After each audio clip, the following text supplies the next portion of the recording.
Hello, everyone. Thank you so much for watching. It's always a pleasure to come into your home or into your office to study a little bit of Torah with you. Gives me great pleasure to be able to do that so we can all study together. And in this case, so we can all prepare ourselves together for the upcoming high holidays, the Yamim Noraim. Always a reminder that we have the chat open so you can interact with me. I can already see here Alain Renaud is connected. Hello, Alain, and Shelly Chochinov, Boker Or, and Boker Tov, although I don't think it's Boker anymore. I already have my lunch. So we are already in the afternoon, at least here in my basement. Yeah. So I will give a couple more minutes so more people will connect, or if you want to introduce yourself through the chat, that would be awesome. And yeah, that would be great. And I know that we had a couple of hiccups with the player on our website, but the thing is YouTube changed their rules. Something changed from YouTube's side. So now we have kind of a different system that we have to use to embed the player into our website. So if you're ever going to use our website to play the service, you may run into the problem that there is no sound because you have to manually unmute it from the player that is going to be shown on your screen. It's one more step you probably have to do. But there is nothing we can do. YouTube decided to change the way they operate. So we have to, as I said, we have to adapt the best we can. We may find another way in the future, but for now, that's the only workaround that we could find. Hi, Terry from Toronto, where the sun just came out after days of being overcast. Okay. I wish I knew the weather here, but I've been on my basement, meeting after meeting, since early this morning. So for me, all I can see are LED lights. So yeah. Hello, Moray. Nazan is here. Excellent. Okay. So let's begin with our class. Today we are studying about Rosh HaShanah. But before I do that, please remember to subscribe to our channel so you will never miss any of our content. We add new things all the time, so if you really want to know when we are going live or when we upload some content into our channels, please remember to subscribe and to hit the bell. Hi, Rocky. Welcome. Okay, so let's study a little bit of Rosh HaShanah. The interesting thing about Rosh HaShanah is that people get so excited. They come to synagogue, they even sometimes pay for a ticket to come to synagogues to celebrate Rosh HaShanah as a big deal. But what it may come as a surprise for many of you is that most of the things that we know about Rosh HaShanah, it's all coming from the rabbis. It's not really from the Torah. All the opposite is going to happen from Yom Kippur. Yom Kippur, yes, everything is coming directly from the Torah. But Rosh Hashanah, really, the only thing we know is that we had to present a sacrifice back in the day. We don't have a temple anymore, so that is gone. And basically that we blow the shofar. But as we are going to see, even the fact that we blow the shofar is not so clear that it's coming from the Torah. Everything else that, for example, that we say that on Rosh Hashanah, the world was created, right? On Rosh Hashanah, God is judging all of us.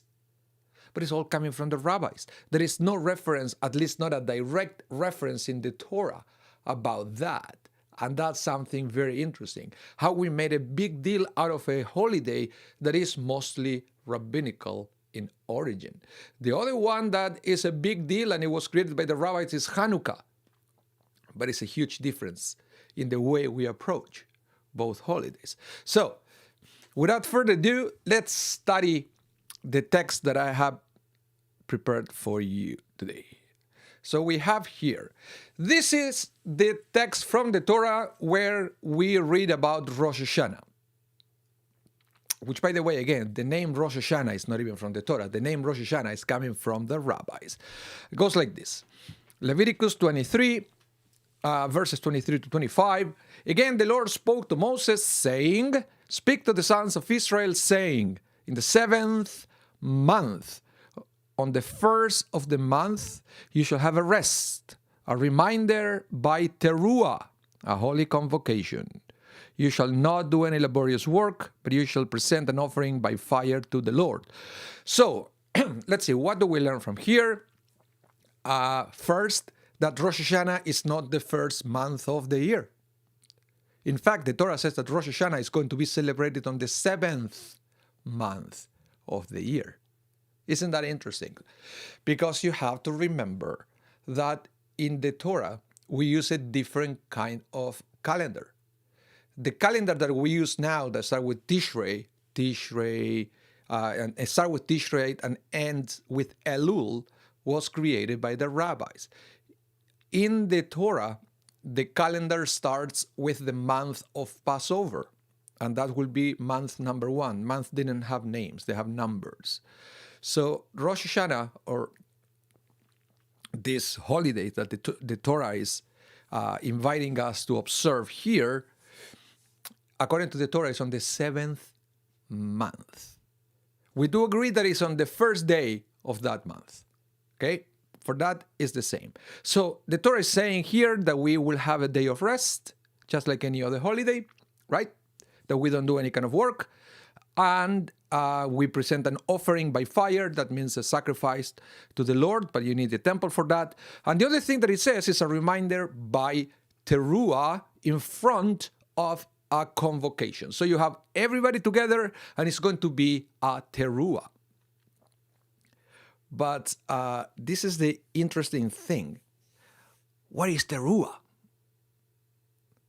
You see, sometimes we are preconditioned, but the way we learn things. And we were told since we were little that teruah is one of the sounds of the shofar. In fact, let me play it for you. I will play for you here the sounds of the shofar blast, and you will see that in these days, the teruah are the ones that is like short staccatos. The one was toot, toot, toot, toot, toot, toot, toot, toot, toot, toot, toot. Let me play this video for you. This is our beloved Shames Bill Weissman blowing the shofar, and then we'll talk more about that.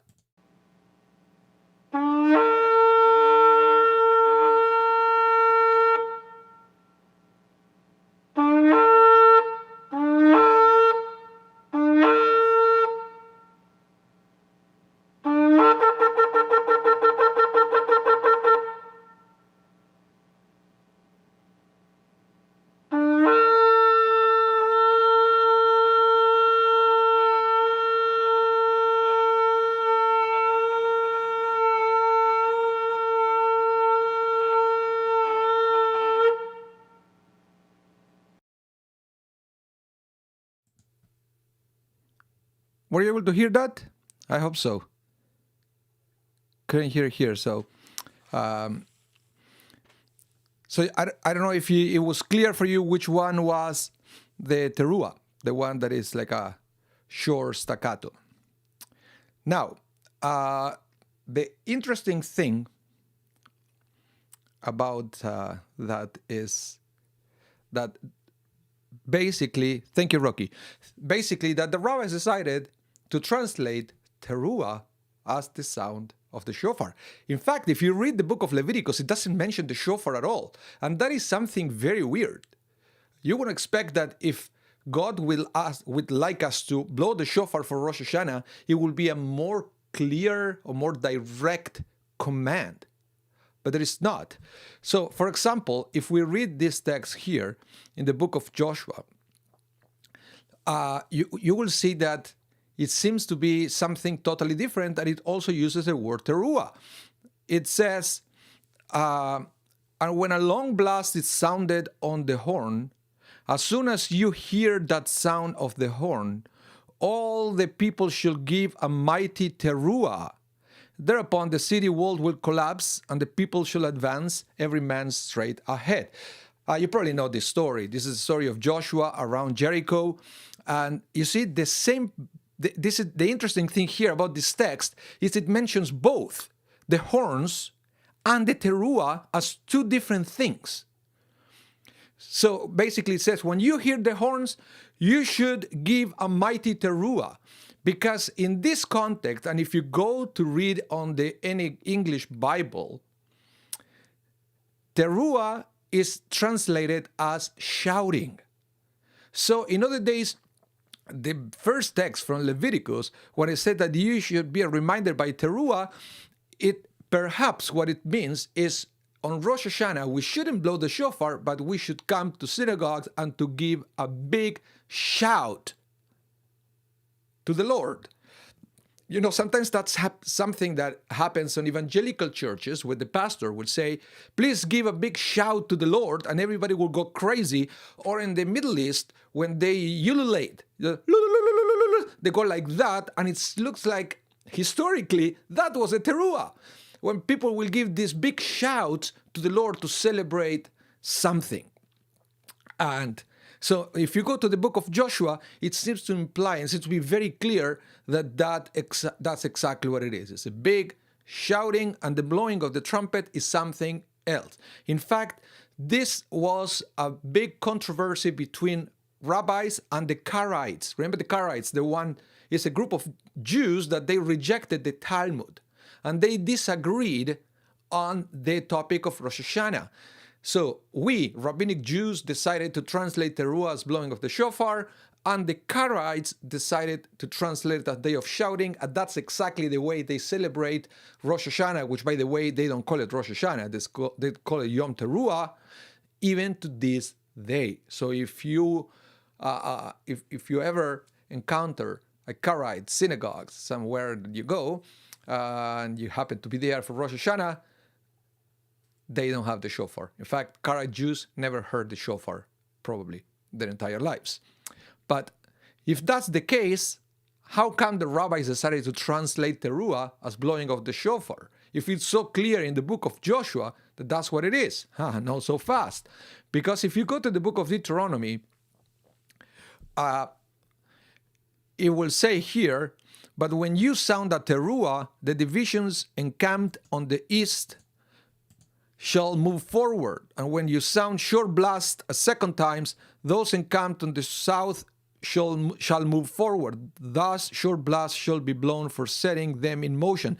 And if you read the entire text, this was about different sounds with the trumpets to move the people from one place or another. So in this context, the word teruah is used as one of the sounds of the shofar. So it's interesting because the word teruah could go either way.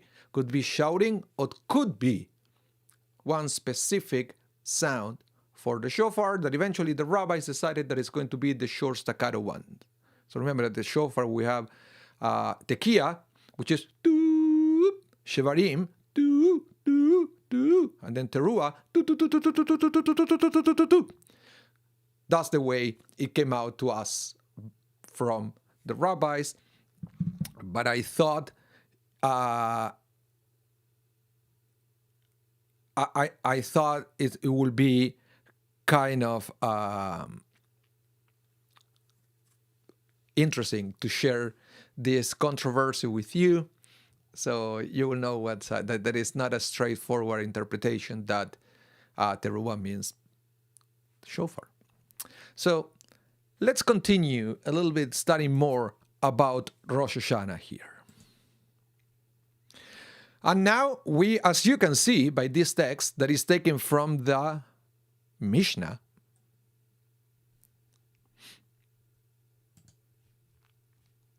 that, I just realized that you missed this one when I was reading the other interpretation about teruah, right? That's the context, the other interpretation with teruah is clearly the sound from the shofar.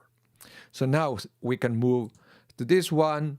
And as you can see, all the other texts that we are going to study today are basically from either the Mishnah, the Talmud, the Midrash, because everything that we do for Rosh Hashanah is coming from the rabbis. So there is very little we can learn from the Torah.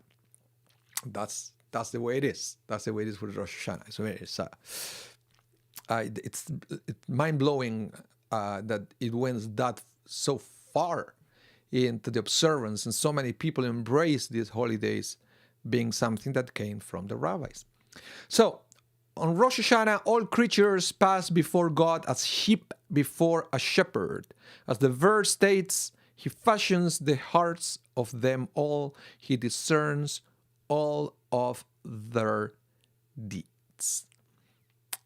Everything is good, except that the question is, how do we know this? The Torah doesn't say that God is going to judge us on Rosh Hashanah. How do we know this? Well, there is something that you have to learn about Rabbinic Judaism, that we have not only the written Torah, but we also have the oral Torah. We believe that it's not just that God revealed the written Torah to Moses. At the same time, God taught Moses other pieces of information around the written Torah. That information was passed from Moses to Joshua, from Joshua to the elders, so forth, and eventually that was written into what is the Mishnah, and then the Gemara, and the two together became the Talmud. So, how do we know that in Rosh Hashanah all creatures pass before God? Because God communicated that to Moses, even though it didn't make it into the written Torah. Now again, as I mentioned before, Karaite Jews, they don't believe this because they rejected all this oral law, all this oral information. They don't really believe that it came from God, so they rejected all that, and they only celebrate things that they are written in the Torah. But we are rabbinic Jews, and that's why we believe that on Rosh Hashanah, God is judging us. So the Mishnah is linking this verse from the book of Psalms as referring to the moment where God is judging each one of us. So all of a sudden, Rosh Hashanah, that, remember, I'm going to go back here, all of a sudden, Rosh Hashanah, that it was simple holidays where we will bring an offering to the temple. We will have a day of shouting or blowing the shofar. We'll have a sacrifice. All of a sudden, it became a time of judgment, which is very interesting because it didn't seem to affect the festive spirit of Rosh Hashanah. Rosh Hashanah, at the end of the day, is a holiday. Yeah, sometimes we kind of get it mixed up with the solemnity or the seriousness of Yom Kippur. But Rosh Hashanah is a Chag. It's a holiday like Pesach, like Shavuot, Sukkot. We have big feasts at home. We get together, we eat, we drink, we laugh. And yet, it's a day of judgment. Very interesting. Very interesting. Seems to be a little contradiction there, but that's the way we celebrate Rosh Hashanah. Let's continue with more on the rabbinic thought here. Again, now we are going into the Gemara, and it seems that in the Talmud there were two theories on when the world was actually created. Rabbi Meir and Rabbi Eliezer hold that the world was created in Nisan, once again, month of Pesach, month number 1 according to the Torah calendar. But Rabbi Eliezer says the universe was created in Tishrei, which is Rosh Hashanah.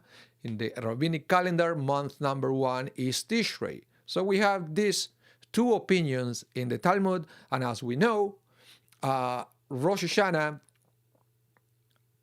it was accepted after debate that the world of the universe was created in Tishrei. But then we still have another question. What exactly was created on Tishrei? Was it on Tishrei the beginning of the creation or the end of the creation of the world? In other words, did God start creating the world on the first of Tishrei, or God wrapped up the creation on the first day of Tishrei? And this is something fascinating, truly fascinating. Let me explain what I'm saying here. Something that I really like this. Listen to this. According to Midrash Rabbah, even if one assumes the position of Rabbi Eliezer, that the world was actually created, if one assumes the position of Rabbi Eliezer, the world was actually created on the 25th day of Elul. However, since man, who represents the ultimate purpose of creation, was created on the 6th day, which corresponds to the 1st of Tishrei, this day is considered to be the true beginning of creation. So in other words, Rosh Hashanah is not really the beginning of the creation of the world, but is the end of the creation of the world. In other words, the second day of Rosh Hashanah was technically the first Shabbat, was the day when God rested. So, according to the rabbis, first day of Rosh Hashanah was the creation of Adam and Eve. And that representing the end of the creation. And because it was the end, that represents the entire creation of the world. Very, very interesting. So, the actual beginning of the creation was the 25th day of Elul. So if you really want to celebrate the creation of the world, the material world, that's what you have to observe. That day of the calendar, the 25th day of Elul. Now, there is more, because based on this fact that the rabbis believe that God started to create the world on the 25th day of Elul, we have something even more interesting, and I want to combine for you a couple of midrashim to take this day, the 25th day of Elul, to a totally different level. Look at this. We also learn from the Talmud that 40 days before a child is created, a bat call, which is basically a heavenly voice, declares the future zivug, a destined partner for that child. Have you ever heard that midrash? Let me know in the chat if you ever heard that one. That actually, before the child is born, God already decided the soulmate for that child, but actually the decision is made 40 days before that child is born. I will give you a second. Let me know in the chat if you heard that one. And this is from the Talmud Masechet Sotah, page 2b.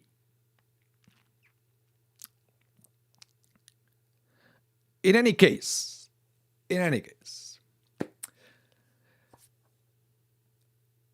I was saying that 40 days before, we know who is going to be the soulmate.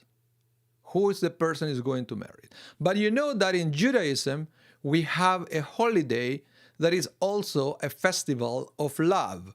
The one that in the past, people used to go to the field and there was a day for making shidduchim, when people will find their mates, their partners.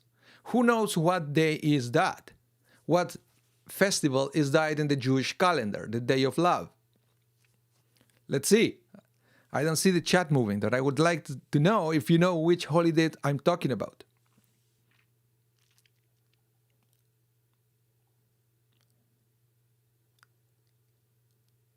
No takers for this one?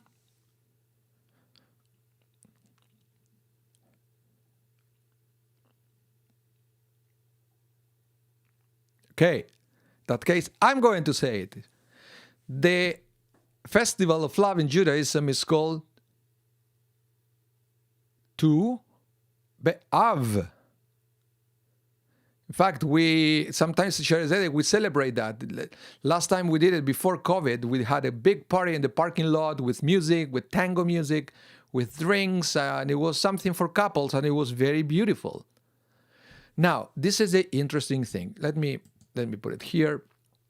Tu B'Av The 15th day of the month of Av is both an ancient and modern holiday. Originally a post-biblical day of joy, it serves as a matchmaking day for unmarried women in the Second Temple period before the fall of Jerusalem in 70 CE. Tu B'Av was almost unnoticed in the Jewish calendar for many centuries, but it has been rejuvenated in recent decades, especially in the modern state of Israel.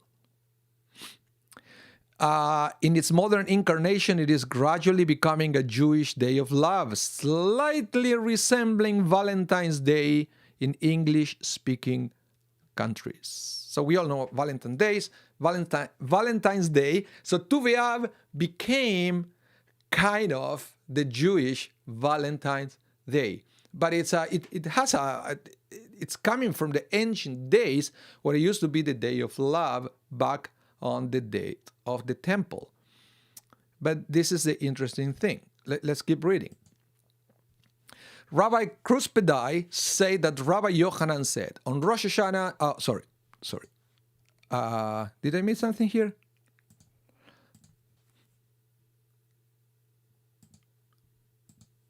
Here, so the interesting thing is that Tu B'Av is 40 days before the 25th day of Elul.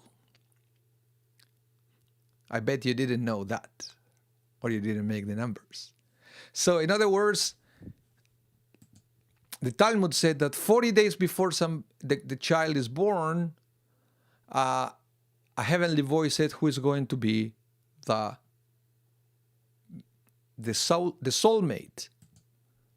But we also learn that Tu B'Av, the day of love, is 40 days before the creation of the world, and that's something very interesting. Something very interesting that in preparation of creation, God already decided who is going to be the soulmate. So it's a beautiful way to combine these two midrashim. So let's continue with Rosh HaShanah. This is something that most of you already know. Rabbi Kruspedai said that Rabbi Yochanan said, on Rosh HaShanah 3 books are opened, one for the thoroughly wicked, one for the thoroughly righteous, and one for the intermediates. The thoroughly righteous are immediately inscribed and sealed for life. The thoroughly wicked are immediately inscribed and sealed for death. The intermediates hang in the balance from Rosh HaShanah until Yom Kippur. If they are found worthy, then they are inscribed for life. If not, then they are inscribed for death. This is something that is fairly known in the Jewish world, how we have this representation of the 3 books, one for the good people, one for the bad people, and one from the ones in between. Something that is beautifully represented in the prayer Unetane Tokef, who is going to live, who is going to die, etc. And all that is also coming from rabbinic sources. Again, we don't have anything coming from the Torah. This is all rabbinic. These are all rabbinic teachings. So this is what happened. On Rosh HaShanah, 3 books are open. So Rosh HaShanah is according to the rabbis, is the beginning of a process. So it's not anymore a standalone holidays the way it seems to imply the book of Leviticus, right? That is just a day where we bring a sacrifice, we get a big shout, or we blow the shofar, and that's it. No, according to the rabbis, there is a connection between Rosh HaShanah and Yom Kippur. That is not a coincidence that we have 10 days between one and the other, but they are deeply connected, and they are both extremely important. Why?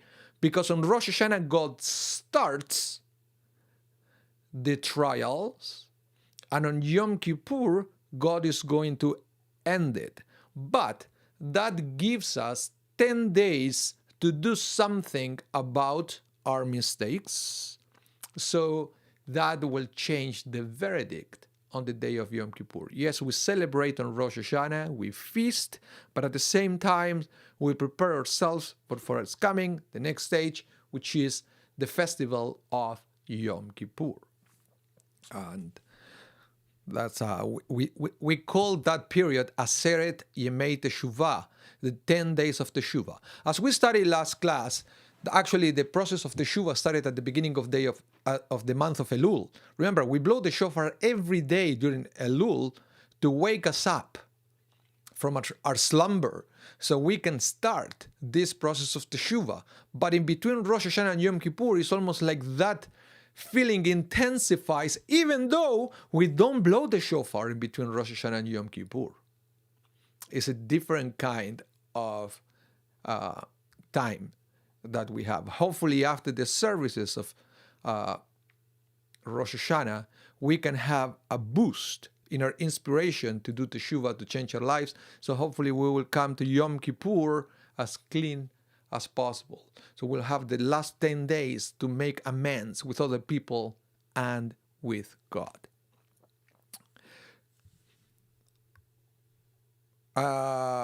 Terry, you said, is the Teshuvah from the Torah or the rabbis? Well, that's a good question, but basically all the Teshuvah, the way we know it, is coming from the rabbis. But to say from the Torah is a tricky question, because remember, we are rabbinic Jews, and at the end of the day, we believe that there is a written Torah and an oral Torah. So at the end of the day, everything is coming from the Torah, just not from the written one. When we say something that is coming from the Talmud, we kind of still believe that is also Torah. We call it Torah shebe'al peh, the oral law, the oral Torah, but it's not coming from the, but I understand when you're asking about the written Torah. No, the concept of Teshuvah, the way we know it, is not coming from the written Torah. It's all part of rabbinic teachings. And let's go to the next text. So let me recap this. During the period from the start of the Jewish month of Elul through the Yom Kippur, we engage in the work needed to realign our behavior, so we can be better partners with God in the work of perfecting the world. We reflect on our actions, deeds, and misdeeds in order to refine ourselves. Have we been reaching out to communicate with God? Do we harbor anger toward God for something that happened this year? Do we feel that God has let us down?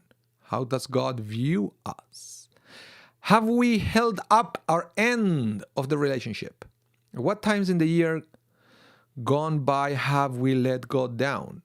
Through this process, we uncover the places in which a relationship with God is lacking, and having done so, must move to address these shortcomings. This is the process known as Teshuvah. In this case, of course, we are all talking about a relationship with God, because as we learned in previous classes, what we do to other people, we have any opportunity during the year to repair that, because God is not going to absolve us for something that we did to somebody else. But with something we did to God, of course, we can do it at any time of the year. But the rabbis teach that this is the special time to do that. God, it's almost like God is extra receptive in these days. It's like God's heart is a little softer, so we have a better opportunity to make amends with God. Shelley Chochinov, inscribed for death means early death. Well, in Judaism, there is no such thing of early death. It's when our time is up, our time is up. So it's I believe sometimes this is sometimes there is some poetry in the concept of life and death. Even if you read the Unitani Tokef, when it will say who will live and who will die, and then who by fire, who by water. But I will ask you a question. When it says who by fire, who by water, is it talking about life or is it talking about death? Because we mentioned at the beginning of the prayer both. Who will live, who will die? Who by fire, who by water? But it doesn't necessarily mean that that is the way we are going to die. What it means that that's the way we are going to live, based on our behavior, based on the things that we did, that we are going to have to deal the consequences with all the mistakes we made, and then you feel that you're going to literally have a time ahead of you that you're going to have to go through fire, or you are going to feel that you're drowning in water based on all what we did. So I take all this concept of life and death as at a very poetic way of facing life. And this is just my belief. I believe that God is going to decide when is our time to live, and sometimes that goes beyond what we do or what we don't do. When our time is up, it's up. But for us, the time that we are here, we are going to have to deal with all our actions. It's something very easy that I'm trying to teach my son. Every action have a reaction. It's very easy. It's very easy. Action, reaction, and then we have to learn to deal with the consequences. So that's what I think. I hope that answered your question. Let's continue. As I mentioned before, the only ritual which the Torah mentions in connection with Rosh HaShanah is maybe the sounding of the Shofar. Indeed, the holiday is referred to in the Torah, according to the rabbis, as a day of remembrance with loud Shofar blast. But as we know, it says remembrance with Teruah. Despite our strong association of the ritual with Rosh Hashanah itself, the Shofar is actually blown every morning throughout the month of Elul, the last month of the year, to usher us into the spirit of Teshuvah. So yeah, eventually the Shofar became something very powerful. And indeed it is, because as we studied, the whole idea of Elul and Rosh Hashanah is to wake up. Is to wake up and to look around and to see what we've done. You know, when you're asleep, you're not aware of anything. You're in a dream. You live a dream when you're asleep. This is the time to wake up and to pay attention to what we have done. But let's continue with that image of a dream, of sleeping. How do you guys wake up in the morning? Let's say that you don't want to miss a very important meeting. What do? If you're like me, you're going to set up an alarm clock. And the alarm clocks are based on sound. Because we could technically wake up whenever we have the first light in the morning, but that's not the way we are. Maybe it is true for babies, right? That as soon as they have a little bit of light around, they wake up. But we learned from early on to kind of block that light, and we keep sleeping.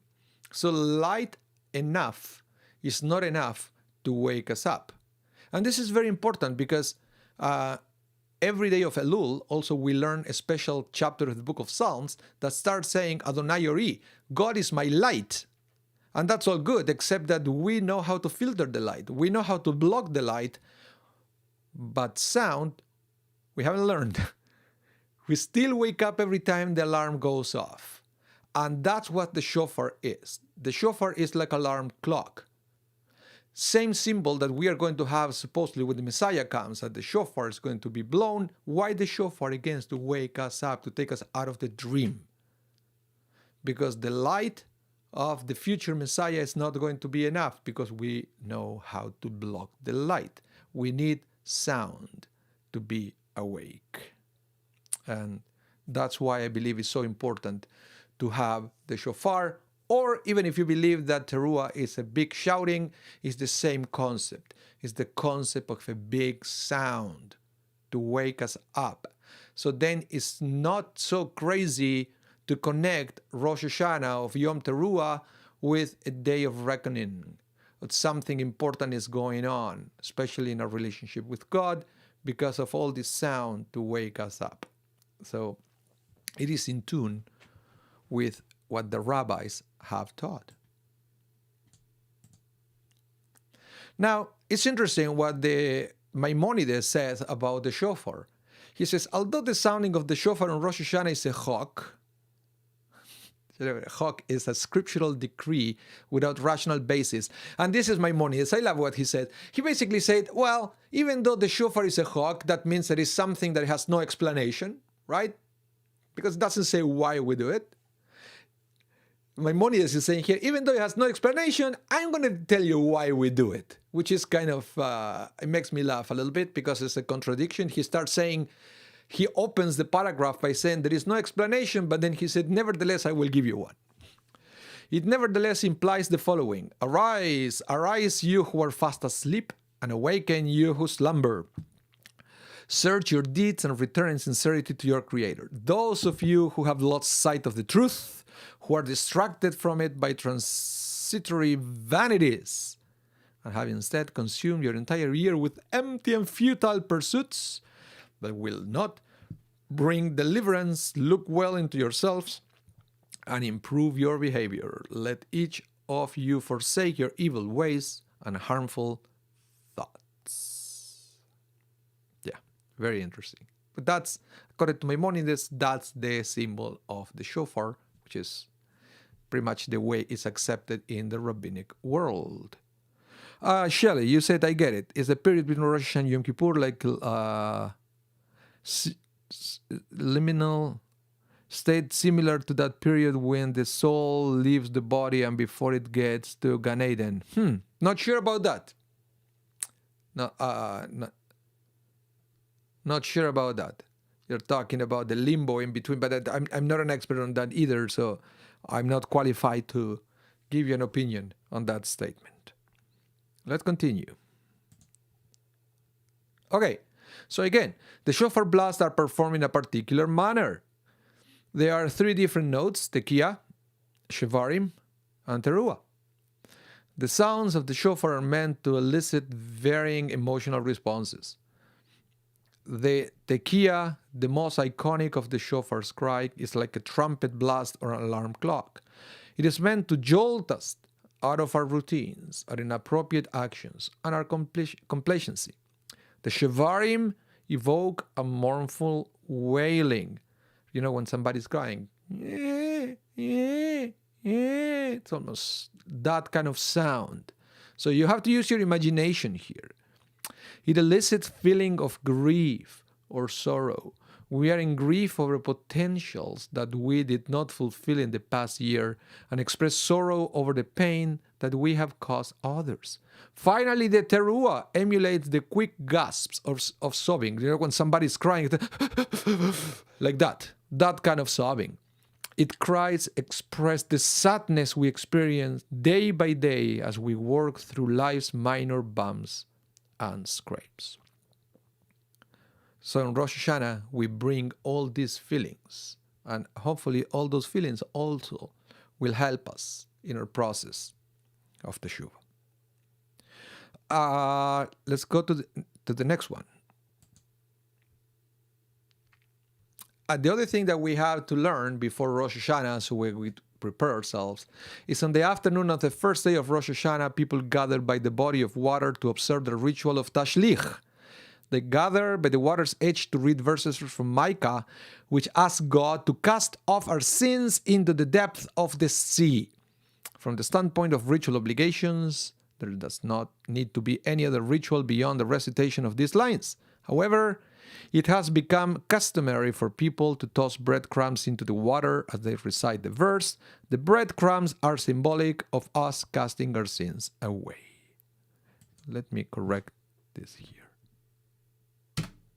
Done. By the way, because of all the physical separation in these days, we are not going to have a formal tashlich at the synagogue, but it's going to be a beautiful video prepared by Rabbi Matthew Anibal that is going to be a tutorial on how to do the tashlich, so you can do it yourself. All you have to do is to go to a body of water, which we have plenty here in Winnipeg. You can choose the Assiniboine or the Red River, your choice. And then you can just go with a little bit of bread with you and perform the ritual of Tashlich. Wait for that video, so it will guide you how to do it. The other thing we do before Rosh Hashanah is that we have a special service of Selichot. That is it's a special service that we do on Saturday night. That is going to be this Saturday. We are ready. It's going to be a blend of pre-recorded and live things that I'm going to host here from my home studio. alternating my voice with the videos that we pre-recorded at the synagogue. Don't miss it. It's going to be this Saturday. You can find more details in our website. By the way, brand new website, www.szwinnipeg.ca. And now that we are talking about services, remember, if you don't have your e-tickets yet to participate with us this year for Rosh HaShanah, please visit our website, call the office. We will be happy and honored to have you celebrating the services of Rosh HaShanah and Yom Kippur with us. Most of the service is going to be password protected, so you're going to need this e-ticket in order to participate. And also the other thing, now that I'm talking about what's going on, tonight at 7 p.m. I am going to be teaching at a special iteration of Limud. I believe you can probably still sign up for that. It's organized by the Federation. On Limud, I'm going to be teaching about using technology during these times of COVID, especially for the high holidays. My class is called High Tech for the High Holidays. So you can check that out and sign up. So maybe I can see you tonight. It's going to be via Zoom, so I will be able to see your faces if you're around. And I have one more text to share with you. Actually, two more texts to share with you today. First one, just quickly, to recap the names of the holidays. We have Yom HaZikaron, Remembrance Day. In this case, because God remembers everything that we did. It's the beginning of that process, remember? The 3 books, God is recording everything. Then we have Yom Teruah, Day of Teruah, day of the blow of the Shofar. Yom Haddin, Judgment Day. And of course, Rosh HaShanah, the beginning of the year. So it depends on the source that you read. Rosh HaShanah might be referred to using one of those 4 names. And one more thing is about a few traditions that we have during Rosh HaShanah, some customs related to the date. Number 1, we usually eat around challah. It's just like, for Shabbat. For each Shabbat, it's customary that we have 2 regular chalot, plural of challah. But for Rosh Hashanah, the challah is always rounded. One of the explanations for this is that through the shape of the challah, we acknowledge that life is like a circle of life. Then we eat apple with honey. And actually, some people will also get the challah and to dip the challah in honey to have some like a sweet challah. Or some people will do it with the apple. Try not to use your phone when you do the apple. It's talking about the different kind of apple. Apple with honey. After the challah, we take the apple with honey and we say, may it be your will, God, our Lord and Lord of our ancestors, to grant us a good and sweet year. If you do it in Hebrew, Yiratzon milfanecha, Adonai Eloheinu, Veloei Avoteinu, Shetechadesh Aleinu, Shana Tova, Umetuka. That's what we say when we eat the apple. And the other thing is the tradition of sending greeting cards, which in Hebrew we call kartis bracha, or the blessing cards. And this is something relatively new for the Jewish people, if you consider for how many years we've been around. It seems that the Maharil, who was Rabbi Yaakov Moelin, during the 14th or 15th century, was the first one to send good wishes for people to be inscribed in the Book of Life to his friends and students. It is said that he based this teaching in what his teacher, Rabbi Shalom ben Yitzchak from Vienna, had done. So it might be a little bit earlier than that, because even though we have records about this Maharil doing it, it seems that the previous generation was already doing that. During the month of Elul, he will incorporate the phrase, may you be inscribed and sealed for a good year, in all his letters. So in these days, well, we wish each other, right? Shana Tova u'metuka, but we also say, Shana Tova u'metuka, Gmar Chatima Tova. May you be ending this process with a good sealed, and that means a good verdict from God. The other thing that some people do during this period is when we don't promise anything. Or if we promise, we always said, bli neder. after they promise. It means, I don't want to promise it because it's, I got in so much trouble for all the things that I promised during the year that at least during this time, I don't want to promise anything. And I'm going to apologize right now. And some people will, whatever they say during this time of the year, they will say bli neder without making a formal vow or promise. That things that we do for Rosh HaShanah. And of course, we get together, we eat, we drink, we sing, and we have a nice time with the family, which this year might be affected, and you may have to do it on Zoom. But we are Jews. We always adapt and keep moving forward. Any questions from the chat? Always remember to subscribe so you can always receive all our content whenever we upload or whenever we go live. It's always good to have you there. And I will wait a couple of minutes if there are any questions in the chat before we finish this class.